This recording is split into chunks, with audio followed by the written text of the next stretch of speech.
আসসালামু আলাইকুম রহমতুল্লাহি ওবরাকাত। মজ্জেস মোহতারাম সম্মানিত মুসলমান ভাই বোনেরা, যে যেখান থেকে দেখছেন শুনছেন, দেশে প্রবাসে যে যেখান থেকে শুনছেন, আল্লাহ রব্বুল আলমিন আমাদের সকলকে কবুল করেন, দুনিয়ার কল্যাণ আমাদেরকে নসিব করেন, আখিরাতের কল্যাণও আমাদেরকে নসিব করেন। সম্মানিত প্রিয় মুসলমান ভাই বোনেরা, আল্লাহ তাআলাকে পেতে হলে অবশ্যই আমাদের কিছু জরুরি করণীয় কাজ রয়েছে।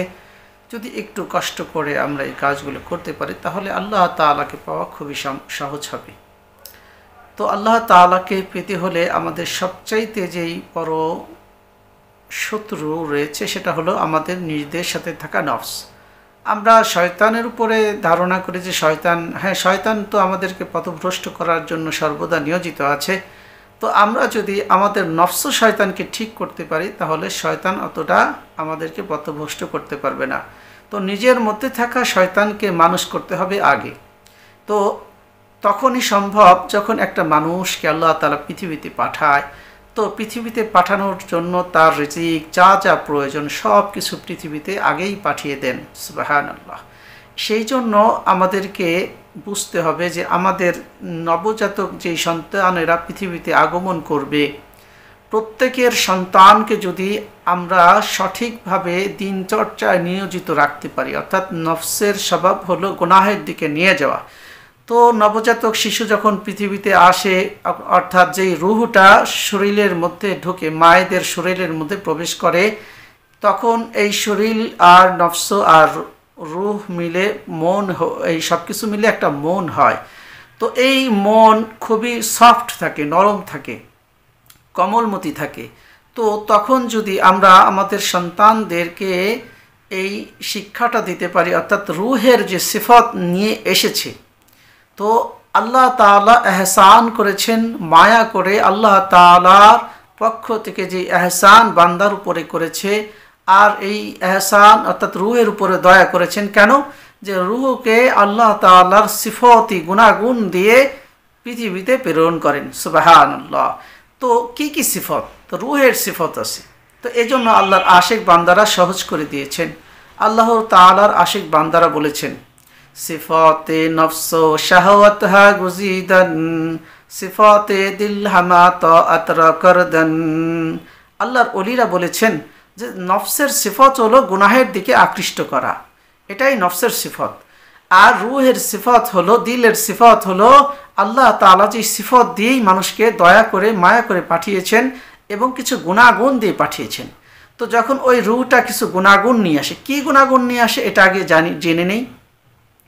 রুহ কিছু গুণাগুণ নিয়ে আসে, তার মধ্যে আমি কিছু গুণের কথা বলবো, যেমন সত্য কথা বলা, সৎ পথে চলা, ন্যায় নিষ্ঠবান মানুষ হওয়া, তারপরে আল্লাহ তাআলার প্রতি ইয়াকিন রাখা, তারপরে সত্যবাদিতা এবং সমস্ত কাজের সাথে যেই যত কাজ আছে এই সমস্ত কাজ ভালোর দিকে নেওয়া, ভালো থেকে ভালো, ভালো থেকে উত্তম।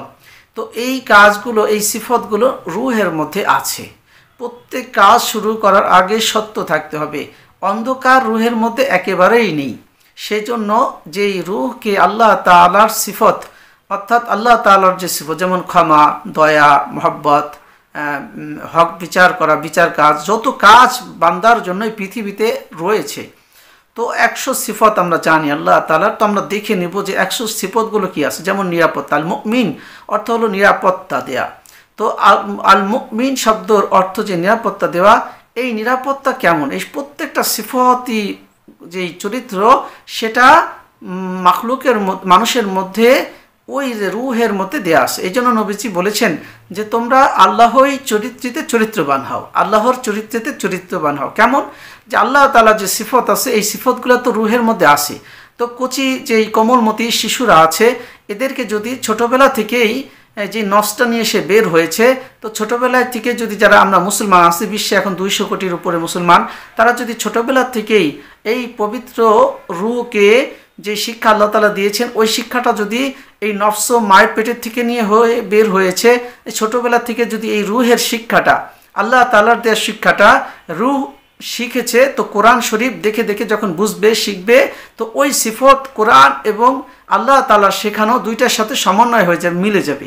তখন এই 9 থেকে 13 বছরের মধ্যে বান্দা দ্বীনি ইলম শিখে, অর্থাৎ আল্লাহ তাআলা শেখানো সেই সিফতগুলার যে তাজিম করা দরকার, যে ইয়াকিন করা দরকার, সেই ইয়াকিন সে এই 9 থেকে 13 বছরের মধ্যে সে অর্জন করতে পারবে।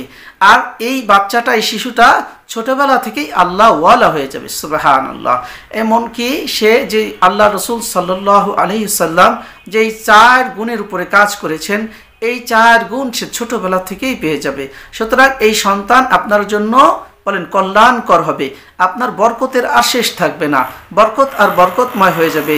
খাজা মঈনুদ্দিন চিশতি রহমতুল্লাহ আলাইহির কারণে বলেন কত মানুষ হেদায়েত পেয়ে গেছে, বরপীর আব্দুল কাদের জিলানী রহমতুল্লাহর বরকতান কত মানুষ হেদায়েত পেয়ে গেছে, সুলতান আহমেদ নানুপুরি রহমতুল্লাহ আলাইহির বরকতান কত মানুষ হেদায়েত পেয়ে গেছে।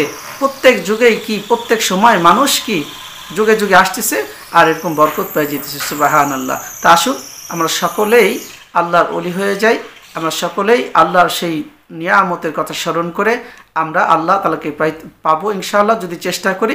আল্লাহ তাআলা নিজেই বলেছেন, ওয়াল্লাযীনা জাহাদু ফীনা লানাহদিয়ান্নাহুম সুবুলানা, আমাকে যারা খোঁজ করে আমি আল্লাহ তাআলা তাদেরকে আমার রাস্তার সন্ধান দিয়ে দিই, সুবহানাল্লাহ। আল্লাহ তাআলা অনেক রাস্তা খুলে রেখেছে। তো ছোটবেলার সময় যে রাস্তাটা বান্দার জন্য, তো এই রাস্তাটা বাবা মার উপরে ফরজিয়াত হয়ে যায় যে তাদেরকে রুহের যে সিফত, এই সিফতকে নিয়ে কোরআনের সাথে তাকে সম্পর্ক জুড়ে দেওয়া, তাহলে ওই বান্দাটা ছোটবেলা থেকে আল্লাহর ওলি হয়ে যায়। তো ইনশাআল্লাহ আমরা সকলেই আল্লাহর ওলি হব, এই প্রত্যাশা রেখে আল্লাহ তাআলার কাছে রেখে আমি আমার সংক্ষিপ্ত আলোচনা শেষ করছি। আসসালামু আলাইকুম ওয়া রাহমাতুল্লাহি।